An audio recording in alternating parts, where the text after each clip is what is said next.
Gilead Sciences is a pharma company which has a focus on drugs for HIV and Hepatitis-C. So why did we choose this one of all of the pharma companies? You know, we've got Johnson & Johnson and Amgen, which also reacted strongly. Well, this is the company that has a specific treatment for hepatitis C, which is priced at such a high level that it made super profits. And now the question is, will it continue to be able to do that? And will the Trump presidency make any difference? Market cap $97.9 billion, a price to earnings ratio of 7.3 and a dividend yield here of 2.4%. Let's talk about the pharma sector first, though, because is it the correct assumption to think that just because Clinton made a few comments on the campaign trail about lowering drug prices, that it's necessarily not going to happen anyway under Trump? Look, Trump will have less emphasis on it. Has he made any specific statements around the pharma industry? No. But looking at him, he's probably the sort of guy who wants to live until he's 120. So he'll take anything in order to achieve that outcome. He'll want to boost the longevity space. Part of his whole campaign was anti-Obamacare. I mean, this was a cornerstone. What his substitute is, or his answer is, who on earth knows, but his big thing was anti-Obamacare, because obviously this resounded with his support base. Now, you can't just allow pharma companies to up their prices, because pharmaceutical inflation is significantly higher than general inflation. Let's just unpack that. Obamacare is a compulsory health insurance for people at the bottom end of the market. So it's not going to affect Medicaid or Medicare. No. It's not going to affect private spending on healthcare, which is where these expensive drugs get consumed.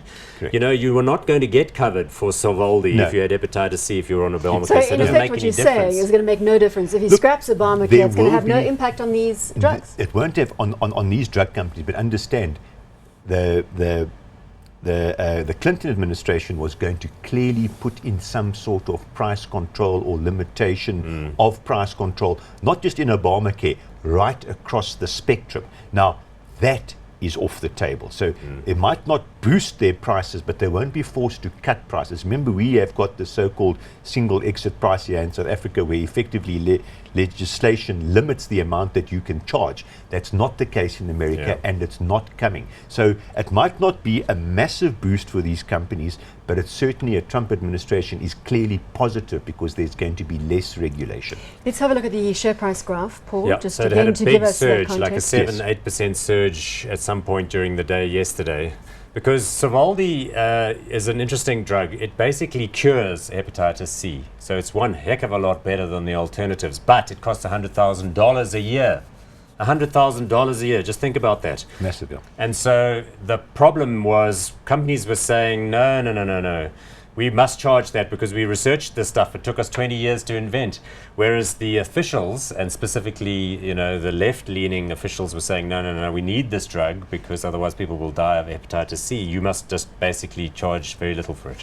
Do we hold this in the hot stocks portfolio? No, but we own Amgen. So Amgen is a larger, more diversified company, but it's still, I mean, Enbrel, which is their cure for rheumatoid arthritis, costs $20,000 a year. Did Amgen have a similar reaction? It did. It was like a 5+% surge yesterday as well. So we were loving that particular development.